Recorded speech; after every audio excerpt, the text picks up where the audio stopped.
함께 나눌 하나님의 말씀 마태복음서 5장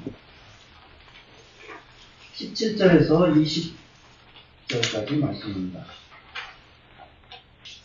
마태복음 5장 17절에서 20절까지 말씀 저와 여러분이 함께 지켜보도록 하겠습니다. 내가 율법이나 예언자들을 없애버리려고 온 것이라 생각하지 마세요. 없애버리려고 온 것이 아니라 이루려고 왔습니다. 아멘. 여러분에게 말합니다. 하늘과 땅이 사라지기 전까지는 점 하나, 백 하나도 그에서 사라지는 것도 없을 것입니다. 그러므로 이 계명들 가운데 가장 작은 것 하나라도 어기고 또 그렇게 사람들을 가르치는 사람이 있다고 합시다. 그런 사람은 누구든 하늘나라에서 가장 작은 사람이라고 불릴 것입니다. 다른 한편 누구든 그대로 실행하고 가르치는 사람이 있다고 합시다. 이 사람이야말로 하늘나라에서 큰 사람이라 불릴 것입니다. 여러분에게 말합니다. 여러분의 의가 율법학자들과 바리새파 사람들보다 더 넘어서지 않으면 여러분은 절대로 하늘나라에 들어가지 못할 것입니다. 오늘 이 예배 함께 하신 우리 모든 교우들에게 주님의 은혜와 평강이 가득 임하시기를 기원합니다. 아멘. 저는 대중가요를 잘 모르는데 대중가요 가운데 제가 부를지는 몰라요. 근데 가사가 거시기하다. 예, 절묘하다. 라고 생각했던 가요가 하나 있어요. 좀 오래된 가요인데 김부자라는 사람이 부른 노래더라고요. 도로남이라는 노래가 있죠. 아시는 분들이 많이 있을 겁니다. 남이라는 글자에 점 하나를 붙여서 만난 님이 되어 만난 사람도 님이라는 글자에 점 하나 찍으면 도로남이 되어서 장난 같은 그런 인생이다.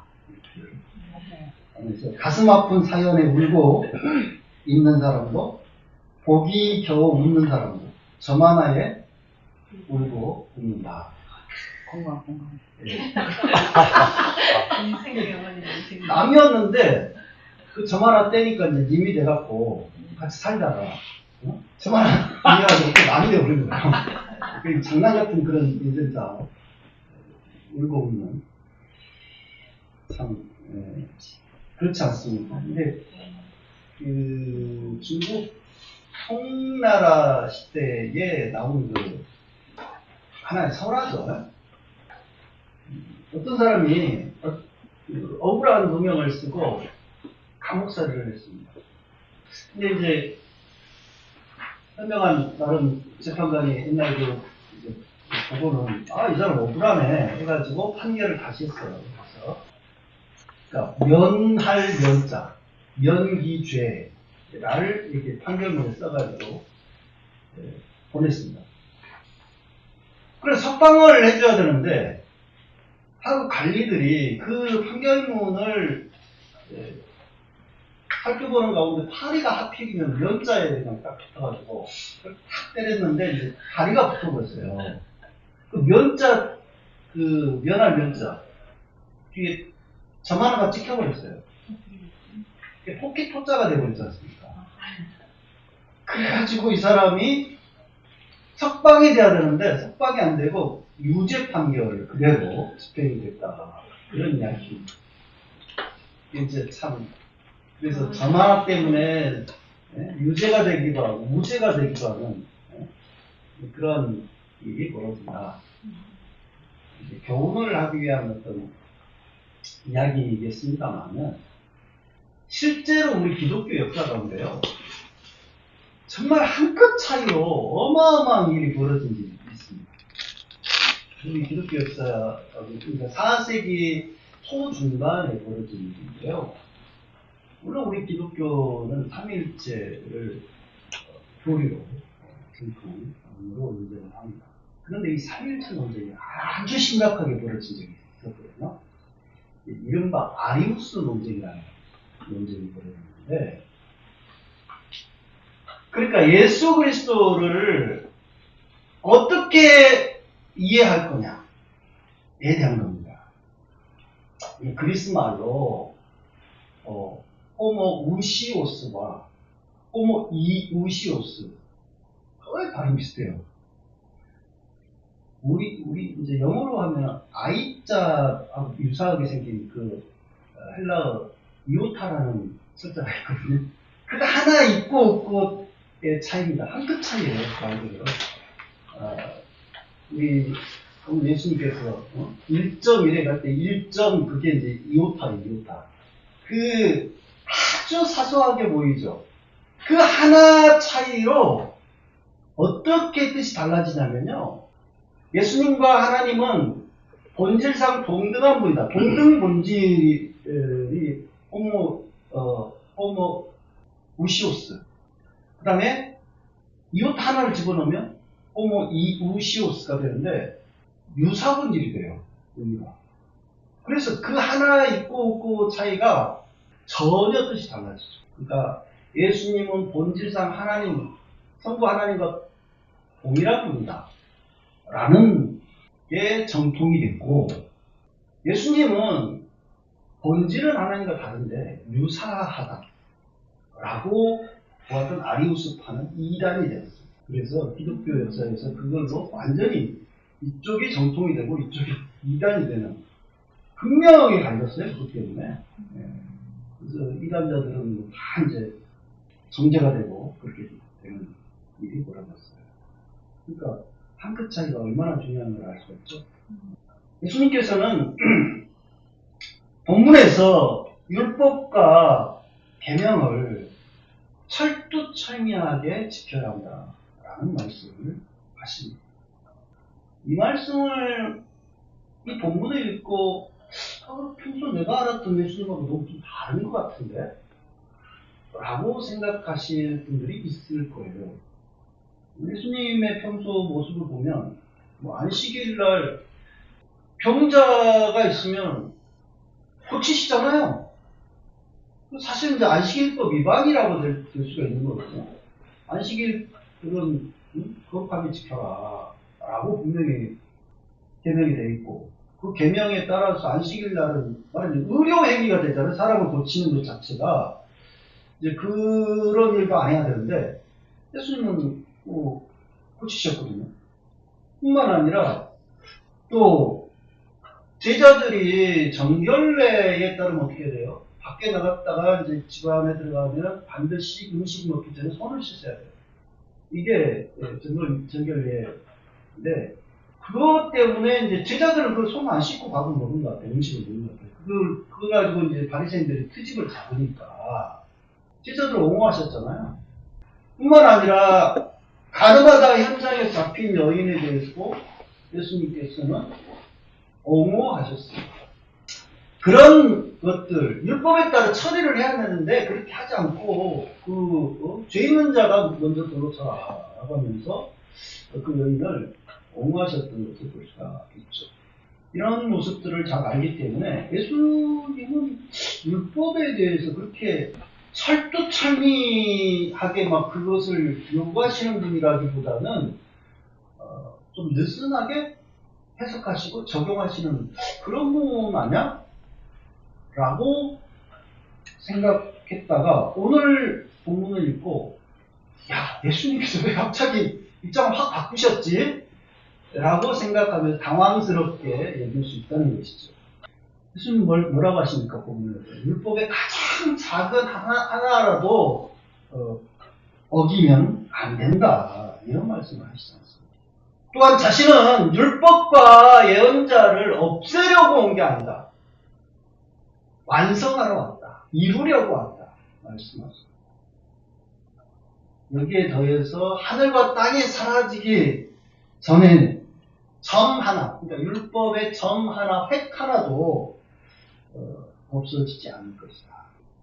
토시 하나도 없어지지 않을 것이다. 말이시죠.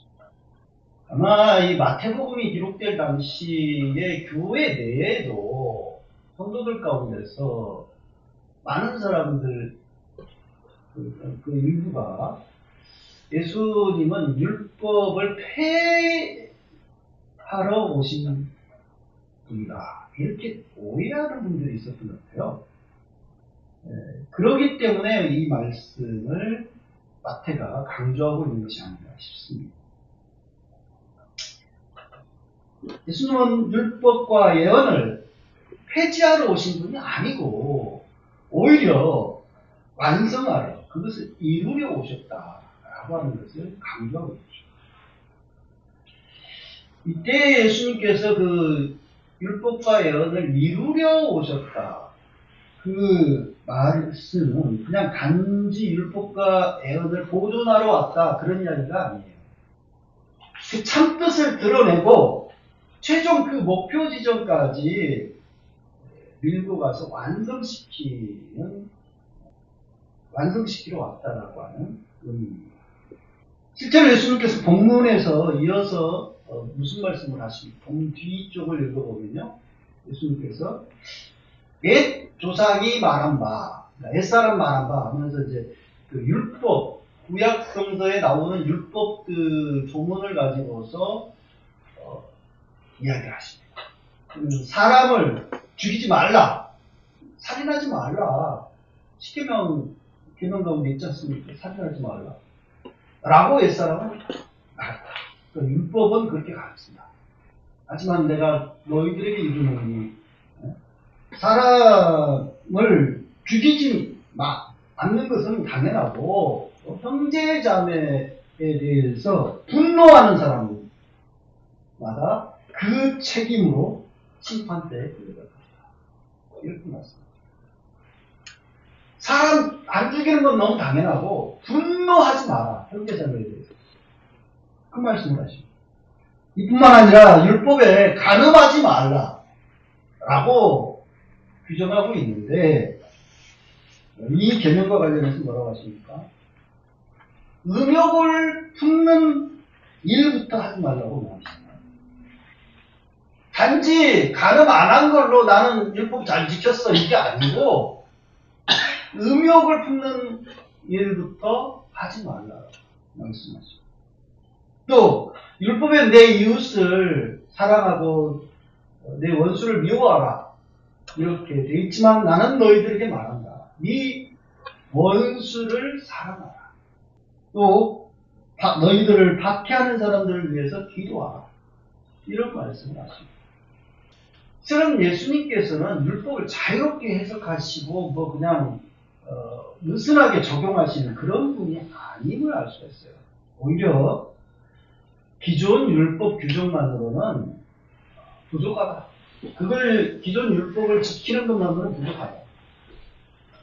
거기서 만족하지 말고 철저하게 그 율법을 지키는, 그냥 그 문자적으로 지키는 수준에서 그치지 말고 그 율법의 그 어떤 내면에서부터, 동기에서부터 그 율법을 실행하라 라는 차원의 말씀을 하는 거죠.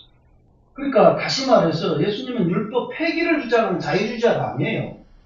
또 율법을 촘촘하게 문자적으로 다 지켜야 된다라고 주장하는 율법주의자도 아닙니다. 예수님은 하나님의 뜻대로 그 마음에서부터 율법을 철저하게 실행하기를 바라시는 분이죠. 예수님 시대의 율법학자와 바리새파 사람들은 어떤 사람들입니까? 그들은 율법 전문가들이에요. 그들은 생활 속에서 어떻게 율법을 실천하면서 살아야 되는지에 대해서 아주 구체적인 규범을 제시했습니다. 그냥 율법 규정만 지킨 게 아니고요. 구전율이라고 해가지고 장로들의 일정이라고 불리는 구전율법까지도 만들어가지고 다 지키는 것을 볼 수가 있습니다. 그래서 안식일법, 음식법, 정결규례, 11조, 금식, 기도, 이런 일상의 모든 것을 하나님 보시기에 거룩하게 만들어가야 된다라는 차원의 여러 규정들을 요구하고 지켰습니다. 이 율법학자와 바리새파 사람들의 일종의 그 구호가 뭐냐면, 그 캐치프레이즈가 뭐냐면, 성전 제사만 제사가 아니다. 너희들의 삶을, 일상을 제사처럼 만들어라. 이런 거였어요. 근데 당시 유대인들은 이 바리새파 사람들과 율법학자들을 상당히 존경했습니다. 아주 경건한 사람들이다라고 여기면서 존경했습니다. 유대 역사가 요세푸스가 이 바리새인들은 백성들 중에 가장 정밀하게 율법을 해석하는 자들로 여겨진다. 이렇게 얘기하고 있고요.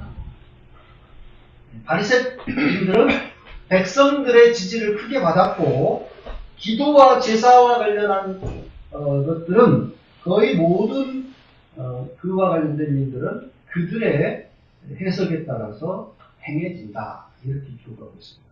심지어 사두개인들까지도 이런 어떤 기도와 제사 관련한 것은 바리새파의 어떤 이런 지침에 따라서 했다고 해요. 하지만 예수님 눈에는 이 바리새인들과 율법학자들의 그 율법 준수 행위 이런 것들이 썩 만족스럽지 않아요. 매우 부족해 보이셨습니다. 그들은 율법을 철저하게 지키려고 했었지만은 가장 심각한 문제가 겉과 속이 다르다는 데 문제였었어요. 예수님께서 마태복음 23장 23절에서 예를 들면 이 율법학자와 바리새파 사람들을 뭐라고 비판하십니까? 화 있을 때 마태복음 23장은 전체가 다 율법학자들과 바리새파 사람들에 대한 어떻게 보면 그 화선언이에요. 화선언. 화 있을 때 굉장히 길게 그들을 선포하십니다. 근데 23장 23절에 화 있을진저 외식하는 서기관들과 바리새인들이여 너희가 박하와 회양과 근체의 11조는 드리되 율법에 더 중요한 바 정의와 긍휼과 믿음은 버렸도다. 그러나 이것도 행하고 저것도 버리지 말아야 한다. 이 말씀을 하십니다. 외식 바깥에서 밥 먹는 게 아니고요. 위선이라고요. 위선. 겉과 속이 너무 다르다. 박하와 해양과 근체. 이게 박하는 알겠는데 해양과 근체는 뭐냐? 일종의 허브 종류예요.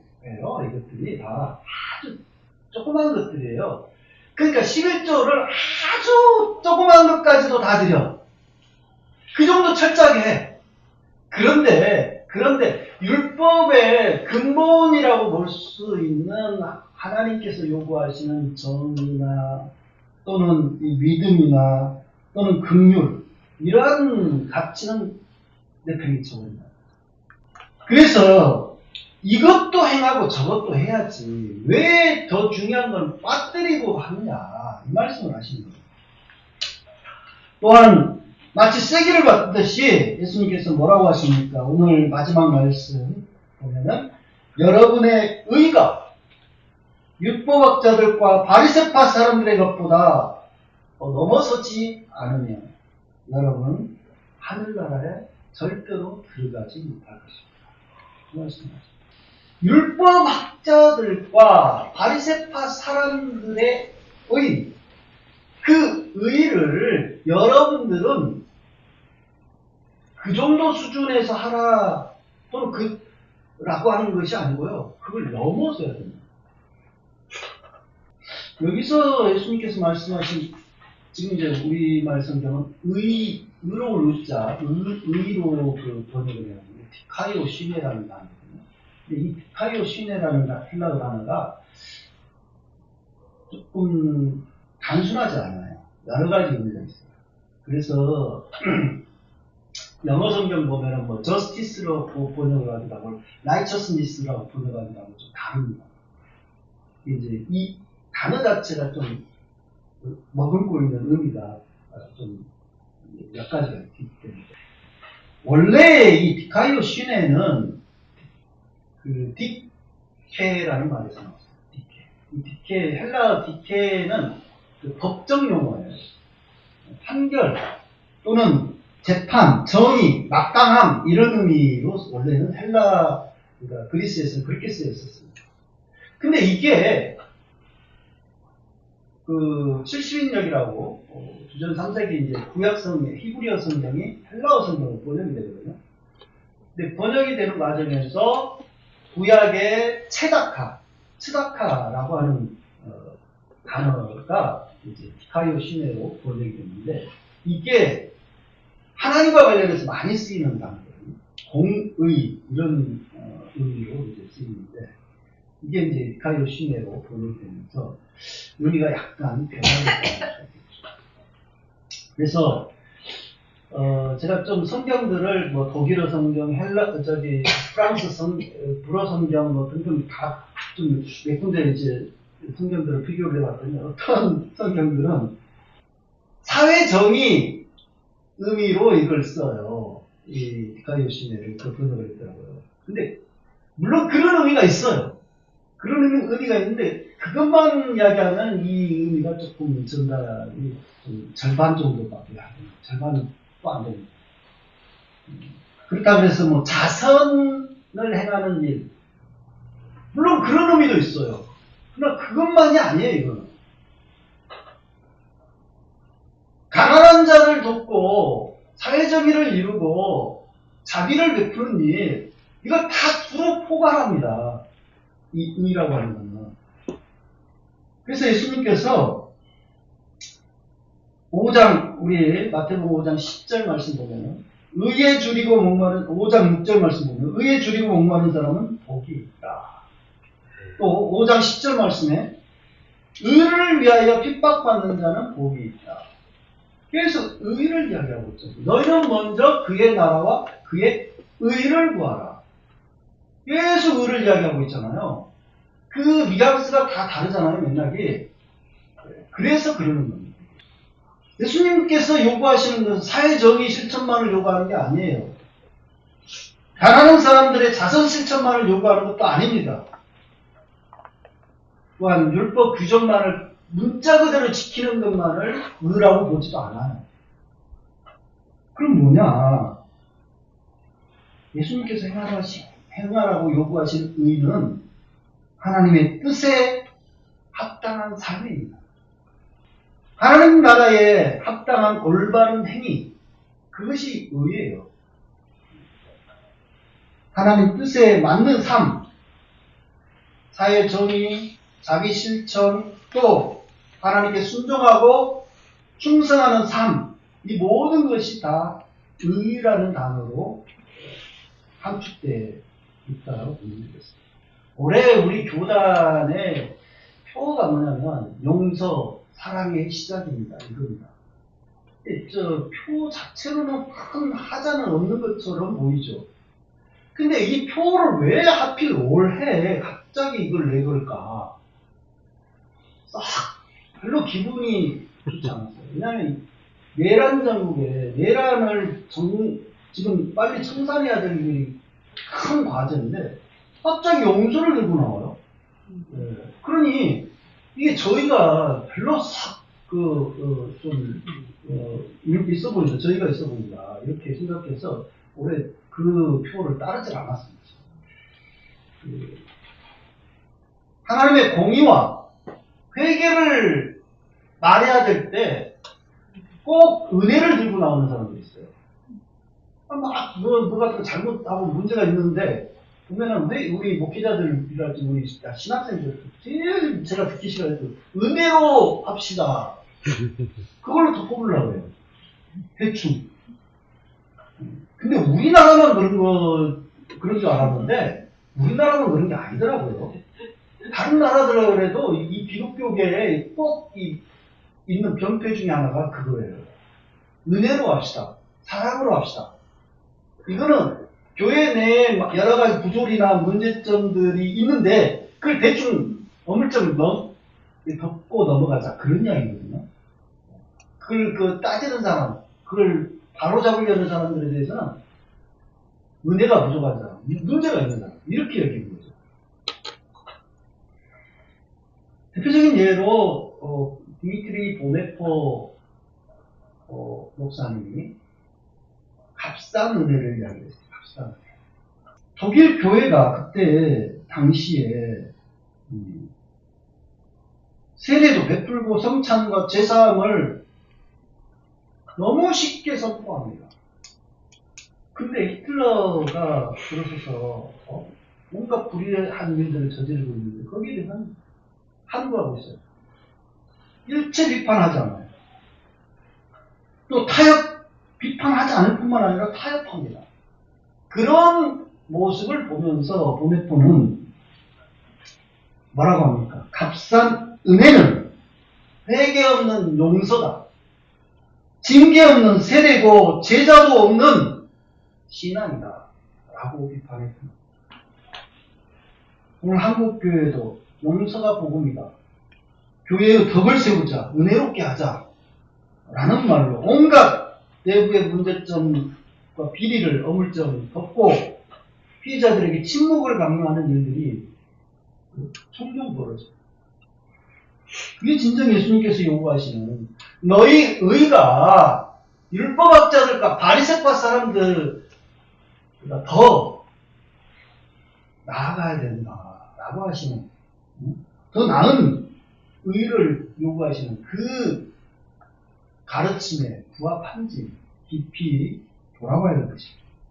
제자도 실천을 예수님께서 요구하시고 율법학자들과 바리새인 수준도 못 미치는 그 단계가 아니라 더 나은 단계로 나아가라고 요구하시는데 그걸 외면하는 교회 지도자들의 거짓된 가르침에서 우리가 깨어나야 될 것입니다. 그래야 진정 예수님께서 요구하시는 삶으로 더욱 힘써 나아가보자 부단히 노력하는 저와 여러분들의 삶이 되기를 간절히 기원합니다. 아멘. 주님께서는 너희는 세상의 빛이다, 소금이다 라고 말씀하셨는데 오늘 한국교회는 아니 우리 자신들이 어쩌면 사회의 걱정거리로 전락하지 않았는지 돌아봅니다. 주님 저희 자신부터 깨어나게 하시고 변화되게 하여 주옵소서. 더 나은 의를 너희들이 향하여 부지런히 힘쓰게 하여 주옵소서. 주 예수님의 이름으로 기도드리옵나이다. 아멘. 아멘.